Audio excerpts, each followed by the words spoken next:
Hello friends, welcome back to my YouTube channel. आज हम लोग माइक्रोबायोलॉजी का यूनिट नंबर 1 मतलब कि इंट्रोडक्शन स्टार्ट करने वाले हैं। इसको हम लोग नोट्स के थ्रू देखेंगे ताकि आपको ईजिली सब कुछ समझ में आ जाए। तो चलिए इसको शुरू करते हैं। सबसे पहले क्या है डेफिनेशन, देखते हैं डेफिनेशन क्या है। Microbiology is the science that deals with the study of micro organism. ठीक है, तो क्या है, माइक्रोबायोलॉजी एक साइंस है जो कि क्या चीज़ का स्टडी करता है, माइक्रो ऑर्गेनिज्म का स्टडी करता है। जो भी हमारे आसपास में जो भी इन्वायरमेंट में जितने भी माइक्रो ऑर्गेनिज्म प्रेजेंट है, जीवाणु प्रेजेंट है, उसके बारे में क्या करता है, स्टडी करता है। उसी को हम लोग क्या बोलते हैं, माइक्रो बायोलॉजी बोलते हैं। अब माइक्रो ऑर्गेनिज्म होता क्या है, तो देखते हैं। An organism that can be seen only with the aid of a microscope and that typically consist of only a single cell. तो क्या बोल रहा है, माइक्रो ऑर्गेनिज्म वैसे ऑर्गेनिज्म होते हैं जिसको हम सिर्फ और सिर्फ with the help of microscope के हेल्प से ही देख सकते हैं, और वो जो होते हैं नॉर्मली एक सिंगल सेल के ऑर्गेनिज्म होते हैं। यानी माइक्रो ऑर्गेनिज्म क्या हो गया, एक सिंगल सेल के वैसे ऑर्गेनिज्म जिसको हम लोग सिर्फ और सिर्फ माइक्रो ऑर्गेनिज्म से देख सकते हैं, खुली आंखों से नहीं देख सकते हैं। ठीक है, अब हम लोग जो है देखते हैं कि नर्सिंग में माइक्रोबायोलॉजी का इम्पोर्टेंस और रेलिवेंस क्या होता है। तो सबसे पहला जो पॉइंट है वो क्या है, microbiology is a subject which deals with microbes and their related concept. तो देखिए माइक्रोबायोलॉजी क्या है, एक सब्जेक्ट है जिसमें हम लोग क्या देखते हैं, माइक्रोब्स के बारे में पढ़ते हैं और उससे रिलेटेड जितने भी कॉन्सेप्ट होते हैं वो हम लोग क्या करते हैं, उसको पढ़ते हैं और समझने का कोशिश करते हैं।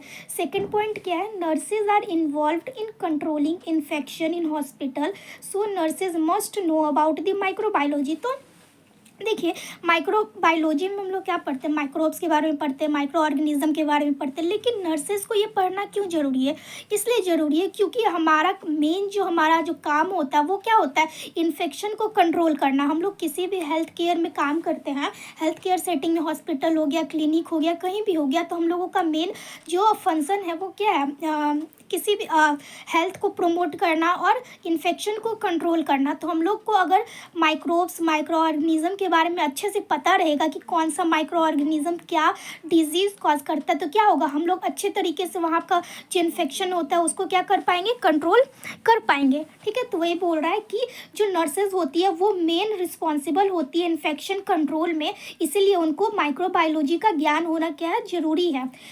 To know about the harmful and harmless organism to human beings. हमें इससे क्या पता चलता है कि कौन सा जो ऑर्गेनिज्म है वो ह्यूमन के लिए हार्मफुल है और कौन सा ऑर्गेनिज्म ह्यूमन के लिए हार्मलेस है, कौन नुकसान पहुंचा सकता है और कौन नहीं नुकसान पहुंचा सकता है। ठीक है, इससे हम लोगों को इसका भी ज्ञान होता है।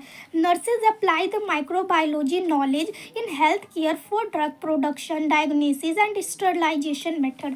ठीक है, तो जैसे कि मैंने बोला कि जो नर्सेज होती है वो हेल्थ फैसिलिटी को इम्प्रूव करने के लिए और इन्फेक्शन को कंट्रोल करने के लिए रिस्पॉन्सिबल होती है। तो जो नर्सेज को अगर माइक्रोबायोलॉजी का जो नॉलेज रहेगा अगर, तो वो क्या कर पाएगी, अप्लाई कर पाएगी। जैसे कि अगर हम लोगों को अगर कोई न्यूमोनिया का पेशेंट आता है तो न्यूमोनिया के पेशेंट में कौन सा माइक्रो ऑर्गेनिज्म निमोनिया किसकी वजह से कॉज होता है, तो अगर वो हम लोगों को पता रहेगा तो उसी तरह से हम लोग क्या देंगे, एंटीबायोटिक देंगे कि न्यूमोनिया को जो बैक्टीरिया है उस पर कौन सा एंटीबायोटिक सूट करेगा, कौन सा नहीं, उसके ट्रीटमेंट को हम लोग अच्छे तरीके से समझ पाएंगे। हम लोग दे नहीं सकते, पर अगर फिजिशियन प्रिस्क्राइब किया हुआ कि हाँ ये एंटीबायोटिक चलेगा इस पेशेंट को, तो हम समझ तो सकते हैं ना, क्योंकि हमारे पास क्या होगा, नॉलेज होगा कि हाँ ये निमोनिया का पेशेंट है तो इसको ये एंटीबायोटिक इसलिए चला रहे हैं, ये एंटीबायोटिक इसलिए नहीं चलाना है, ये हम लोगों को क्या होगा, पता होगा।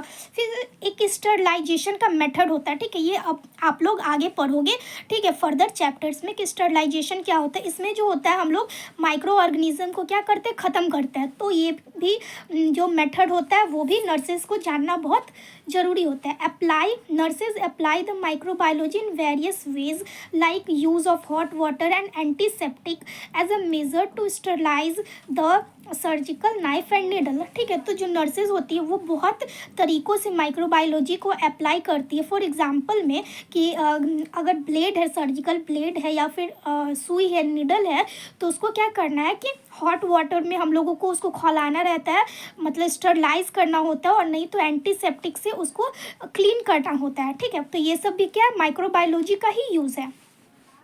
It also help to detect disease like TB by simple test, namely the Montex test. ठीक है, तो ये जो है वो सिंपल टेस्ट को भी जानने में मदद करता है। जैसे कि एक मॉन्टेक्स नाम का टेस्ट होता है। ठीक है, इसमें क्या होता है, स्किन के अंदर में इसको इंजेक्ट किया जाता है, इंट्राडर्मली क्या किया जाता है, इंजेक्ट किया जाता है। उसमें क्या होता है कि अगर वो पॉजिटिव होता है तो वो अगर टीबी से कोई पेशेंट सफ़र कर रहा है तो वो पॉजिटिव टेस्ट देता है। तो ये हमसे यहाँ से हम लोगों को पता चलता है कि क्या है, उसको टीबी है।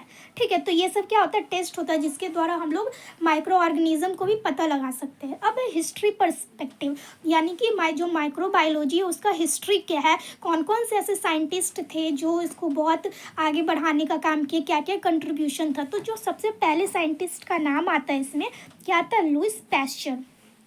इनको हम लोग फादर ऑफ माइक्रोबायोलॉजी भी कहते हैं। क्यों? क्योंकि इन्होंने बहुत सारे कंट्रीब्यूशन दिए थे। सबसे ज़्यादा जो माइक्रोबायोलॉजी में कंट्रीब्यूशन है वो इनका है लुईस पैस्चर का। इसी वजह से इनको क्या कहा जाता है, फादर ऑफ माइक्रोबायोलॉजी। क्या क्या इनका कंट्रीब्यूशन था, चलिए देखते हैं। स्टरलाइजेशन टेक्निक, ठीक है, सबसे पहले क्या था, स्टरलाइजेशन टेक्निक उन्होंने दिया था। ये भी आप लोग क्या करोगे, फर्दर चैप्टर में पढ़ोगे। तो मैं इसको अभी नहीं समझा रही हूँ, नहीं तो वीडियो क्या हो जाएगा, बहुत लंबा हो जाएगा। प्रिंसिपल ऑफ फर्मेंटेशन, फर्मेंटेशन का प्रिंसिपल भी उन्होंने बताया था। ठीक है, pasteurisation of milk, pasteurisation of milk के बारे में उन्होंने बताया था। फिर आता है एंथ्रेक्स वैक्सीन उन्होंने निकाला था। फिर रेबीज़ का वैक्सीन उन्होंने बनाया था। Liquid media concept, liquid media concept उन्होंने दिया था। ठीक है, क्या किया था उन्होंने, इसमें न्यूट्रिएंट का जो होता है ना, लिक्विड न्यूट्रिएंट का उन्होंने यूज़ किया था माइक्रो ऑर्गेनिज्म को ग्रो करने के लिए। बिल्ट पैस्चर इंस्टीट्यूट पेरिस, उन्होंने पैस्चर इंस्टीट्यूट बनाया था पेरिस में। फिर है क्या, जर्म थ्योरी ऑफ डिजीज़, उन्होंने क्या दिया था, जर्म थ्योरी ऑफ डिजीज़ दिया था। इनका ये था कि कोई भी जो ऑर्गेनिज्म है, कोई भी जो डिजीज़ है वो क्या हो सकता है, बैड एयर, यानी कि बुरे वातावरण से ख़राब नहीं हो सकता है। बुरे जो भी मतलब बोलने का मतलब है कि कोई भी जो डिजीज़ है वो बुरे वातावरण से कॉज नहीं हो सकता। वो इसलिए कॉज होता है क्योंकि उस वातावरण में माइक्रो ऑर्गेनिज्म पाया गया है, माइक्रो ऑर्गेनिज्म है। इसी वजह से क्या है, वो वातावरण ख़राब हो गया और किसी को डिजीज़ कॉज हुआ है। ये क्या है, ऑटोक्लेव। ऑटोक्लेव भी आप लोग क्या करोगे, बाद में पढ़ोगे, ये भी उन्हीं का एक इन्वेंशन है। अब आते हैं रॉबर्ट कोच के बारे में। ठीक है, तो इन्होंने भी बहुत सारा नोटेबल कंट्रीब्यूशन दिया था माइक्रोबायोलॉजी के फील्ड में। इनका सबसे पहला क्या था, सॉलिड मीडिया, इन्होंने सॉलिड मीडिया को इंट्रोड्यूस किया था। स्ट्रेनिंग मेथड को इंट्रोड्यूस किया था। डिस्कवर्ड बैक्टीरिया, इन्होंने बहुत सारे बैक्टीरिया को इंट्रोड्यूस किया था, जैसे anthrax bacilli, tuber bacilli and cholera bacilli. अब इनका हम लोग को कुछ पोस्टुलेट पढ़ना है। ठीक है, इन्होंने क्या दिया था, पोस्टुलेट दिया था, वो हम लोग पढ़ते हैं क्या था इनका। यहाँ तक समझ में आया ना आप लोगों को। ये सब जो था वो लुईस पैस्चर का कंट्रीब्यूशन था, इतना उन्होंने दिया था। और जो ये रॉबर्ट कुछ है, इन्होंने ये सब दिया था, सॉलिड मीडिया दिया था, स्ट्रेनिंग मेथड दिया था, ये सब बैक्टीरिया का डिस्कवर किए थे। और एक लास्ट में कुछ पोस्टुलेट्स दिए थे। ठीक है, वो पोस्टुलेट देखते हैं हम लोग, उसमें उन्होंने क्या क्या बताया था।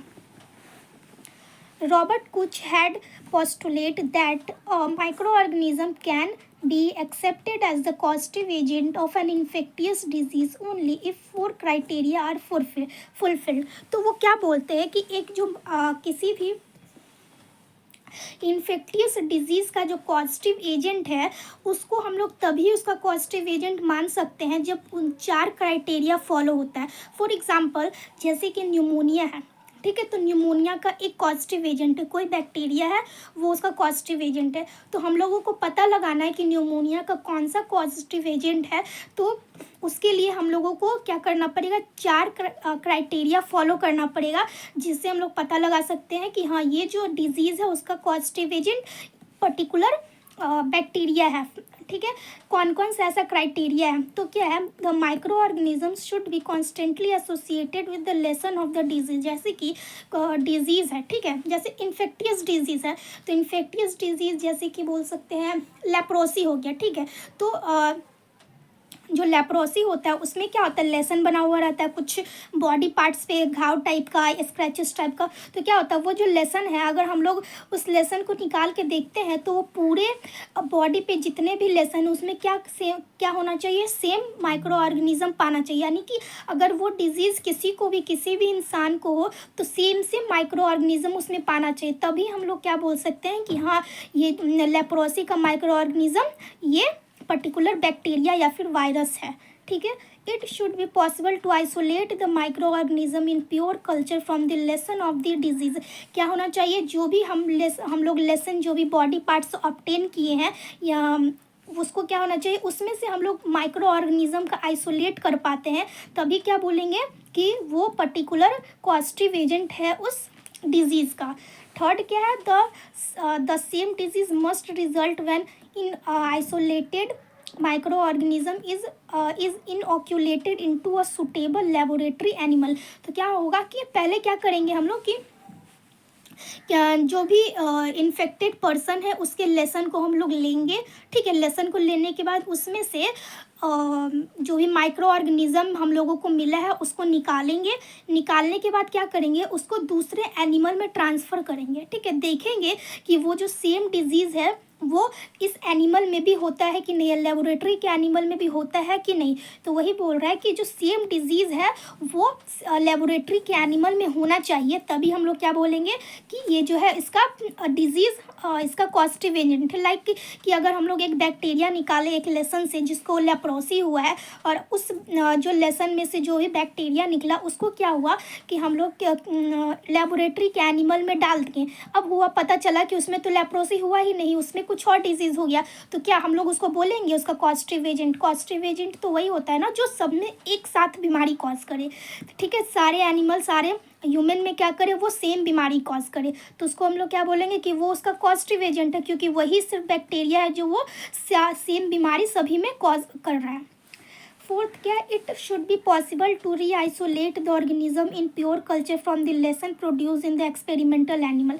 अब क्या बोला जा रहा है कि पहले क्या किए हम लोग लेसन को ऑब्टेन किए, उसमें से माइक्रो ऑर्गेनिज्म निकाले, फिर लेबोरेटरी के एनिमल में उसको ट्रांसफ़र कर दिए। अब उसमें क्या हुआ, जो भी लेसन प्रोड्यूस हुआ लेबोरेटरी के एनिमल में, अब उसको फिर से री आइसोलेट करेंगे प्योर कल्चर में। ठीक है, क्या करेंगे, प्योर कल्चर में उसको री आइसोलेट करेंगे। ये था क्या, चार पूरा क्राइटेरिया। ये जो भी ऑर्गेनिज्म इस पूरे क्राइटेरिया को, चारों क्राइटेरिया को फॉलो करता है उसको हम लोग क्या बोलेंगे कि हाँ ये इसका माइक्रो ऑर्गेनिज्म इसका क्या बोलते हैं कॉजेटिव एजेंट है, नहीं तो क्या होगा, नहीं होगा।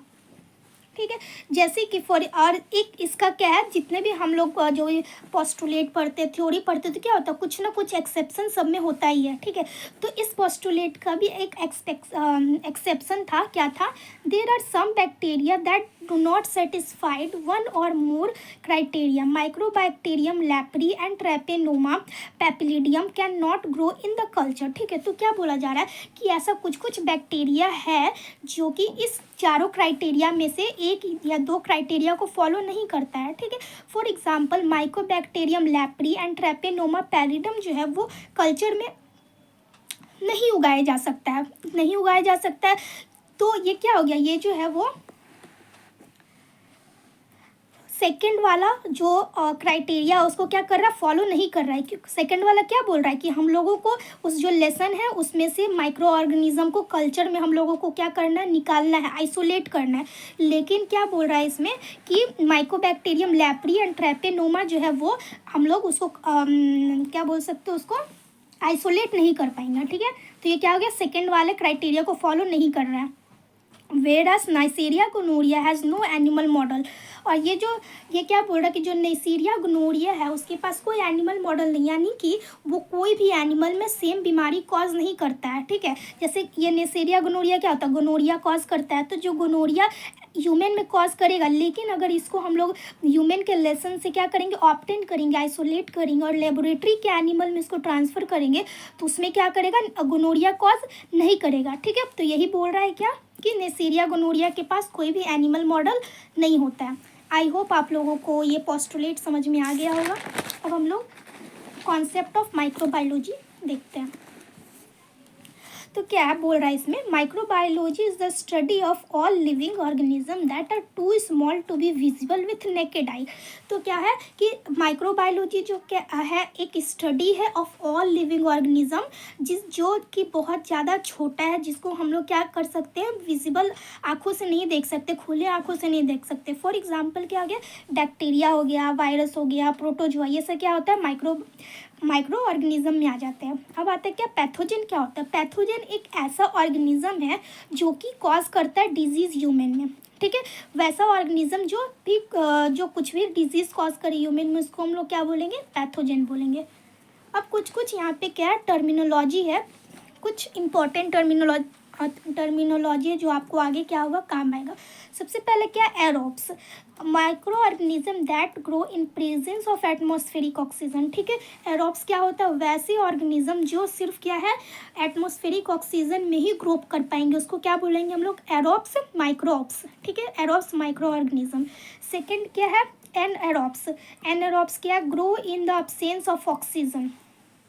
Grow in the absence of oxygen मतलब कि वो अच्छे तरीके से कहाँ उग पाएंगे, जहाँ पे ऑक्सीजन नहीं है। Arrow tolerant aerobes, microbes that grow equally well whether और नॉट ऑक्सीजन इज प्रेजेंट।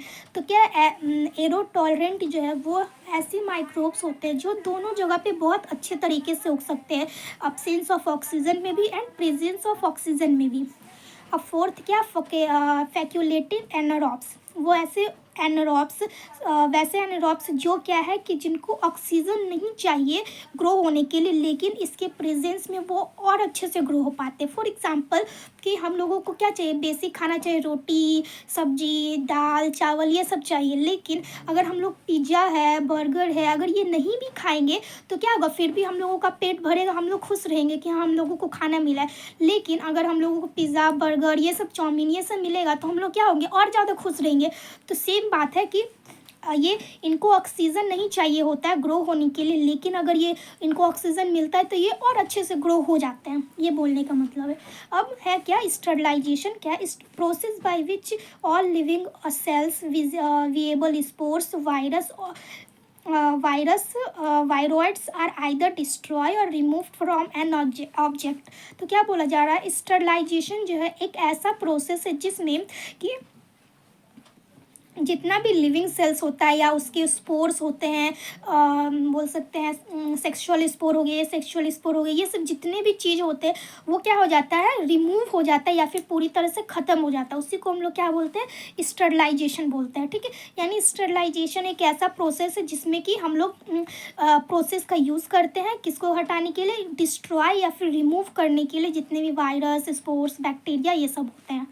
अब आता है क्या, sanitation, reduction of microbial population और एन इनएमिनेट ऑब्जेक्ट टू लेवल जज safe by the public health standard. कहने का मतलब क्या है कि सैनिटेशन एक ऐसा प्रोसेस है जिसमें हम लोग माइक्रोबियल पॉपुलेशन को कम करते किसी भी ऑब्जेक्ट से, ठीक है। देखिए ये जो स्टरलाइजेशन है इसमें हम लोग क्या करते हैं, पूरी तरह से ख़त्म कर देते हैं। स्टरलाइजेशन मतलब कि पूरा ख़त्म कर देना, और सैनिटेशन मतलब क्या होता है कि उसको कम करना। वो पूरी तरह से ख़त्म नहीं होता है लेकिन कम होता है, इतना कम हो जाता है कि हम लोगों को वो हार्म नहीं कर पाता है, ठीक है। उसको हम लोग क्या बोलेंगे, सैनिटेशन बोलते हैं। और ये क्या होता है, पूरा ख़त्म कर देता है, ये रिडक्शन कर देते हैं यानी नंबर में रिड्यूस कर देता है, उतना कम हो जाता है कि हम लोगों को वो हार्म नहीं कर पाते या कोई भी डिजीज़ कॉज नहीं कर पाता है हमारे अंदर। अब देखते हैं हम लोग प्रिंसिपल ऑफ माइक्रोबायोलॉजी। तो प्रिंसिपल ऑफ माइक्रोबायोलॉजी में क्या, आइसोलेशन। तो आइसोलेशन क्या होता है, isolation is defined as separating completely and obtaining in pure form of particular type of micro organism separating it from its habitat. तो क्या बोला जा रहा है, आइसोलेशन क्या है, आइसोलेशन एक प्रोसेस है जिसमें क्या होता है, हम लोग किसी भी ऑर्गेनिज्म को, किसी भी टाइप के ऑर्गेनिज्म को क्या करते हैं, ऑब्टेन करते हैं और सेपरेट करते हैं, ठीक है, इसके हैबिटेट से। उसको हम लोग क्या बोलेंगे, आइसोलेशन बोलते हैं। बहुत सारा मेथड होता है, मेन मेथड क्या क्या है आइसोलेशन का देखते हैं। सबसे पहला क्या, स्ट्रिक प्लेट मेथड, दूसरा है पोर प्लेट मेथड, तीसरा है सिंगल सेल आइसोलेशन और चौथा है डायरेक्ट ट्रांसफ़र टेक्निक, ठीक है। ये सब क्या था, मेथड था आइसोलेशन का। तो ये हम लोगों का unit number 1 introduction of microbiology ख़त्म होता है। आई होप आप लोगों को वीडियो पसंद आया होगा। If you like my video then subscribe to my channel and like the video. Thank you.